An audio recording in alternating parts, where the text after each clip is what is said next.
قیامت په ورځ باندې با ټولو پیغمبرانو د پاره د نور والے کرسی دا بچرنګ کرسی د مثال اوس پیش کول لا ممکن نه دي دوی چې د الله تعالی ملمانی ا دو چیف ګیسټ هر یو نو الله تعالی بچرنګ کرسی وته شي دا به الته پته لګي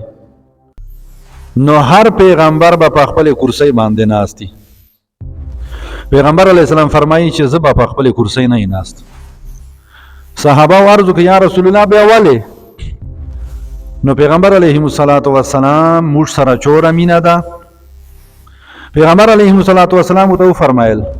چې زه په کرسی باندې نه ناست زبا خپل امتیان له دوزخ نه بچ کوم وای سفارش پیا کوم دوره سفارش پیا وکم چې د جهنم کومه هغه سپورډانټه فرشته ده وی چې آب ارزو کی چې یا رسول الله کمال دی وکړه د تا سفارش ټولو وجنا یو امتی د تا دوزخ چې دی نه پریش نو یو طرف ته پیغمبر علیه الصلاۃ والسلام موږ سره دوره مینه ده موږ ته لشکې په کار دی چې پیغمبر علیه الصلاۃ والسلام چې وایي چې موږ هغه باندې عمل وکړو